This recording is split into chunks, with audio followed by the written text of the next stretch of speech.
Ya Bapak Ibu, jadi dari kasus tadi sudah ditulis jawaban-jawaban, sudah saya tuliskan jawaban-jawaban dari bacaan Ibu-Ibu terkait kasus Tasripin. Jadi ada beberapa soal tadi yang sudah dijawab.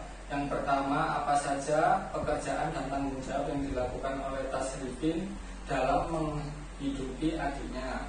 Jawabannya, bekerja di sawah, membersihkan sisa padi, terus menanam padi ketika masa tanam, terus memasak, terus merawat adik-adiknya. Terus soal yang kedua, apakah yang dilakukan tersebut dilakukan oleh anak seusia Tasripin? Jawaban Bapak Ibu tidak. Terus yang ketiga, apa yang seharusnya dilakukan oleh ayah atau kerabatnya terhadap Tasripin dan adiknya? Jawaban Bapak Ibu, pulang untuk merawat anak-anaknya. Jadi dari kasus terus soal yang sudah dijawab Bapak Ibu, di sini dapat disimpulkan bahwasannya kasus Tasripin ini termasuk kasus penelantaran anak. Kenapa kok disebut penelantaran? Karena Tasripin tinggal bersama adik-adiknya, ya kan tadi kasus yang dibaca, Tasripin merawat adik-adiknya karena orang tuanya, ibunya sudah meninggal, ayahnya kerja di Kalimantan bersama kerabatnya. Jadi Tasripin tinggal bersama adik-adiknya dan Tasripin merawat adiknya, mencari nafkah buat adiknya. Nah, kenapa kok disebut tindakan penelantaran? Karena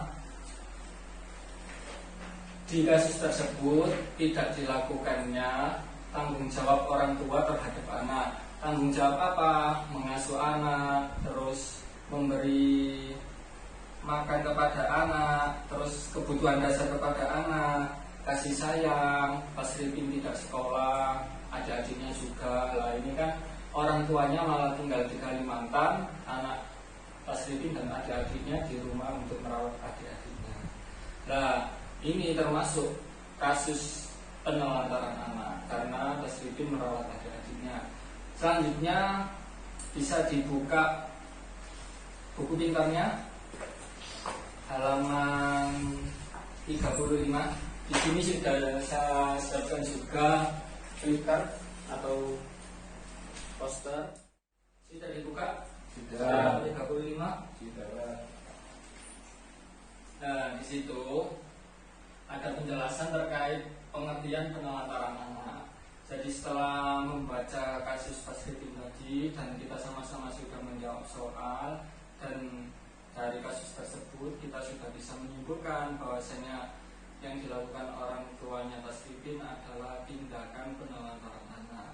Nah, di dalam halaman 35 dan poster di depan ini ada pengertian penelantaran anak, di mana tidak dilakukannya kewajiban dan tanggung jawab orang tua atau pengasuh dalam memenuhi kebutuhan dasar anak, baik fisik, psikis, rohani maupun sosial. Nah, di kasus tadi kan juga masuk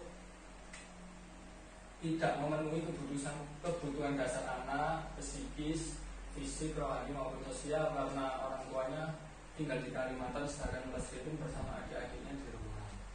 Nah, selanjutnya pengertian anak terlantar adalah anak yang karena suatu sebab orang tuanya melalaikan kewajibannya sehingga kebutuhan anak tidak dapat terpenuhi dengan wajar baik secara rohani, jasmani maupun sosial. Pengertian anak terlantar ini ada dalam pasal 1 Undang-Undang Nomor 4 tahun 1979.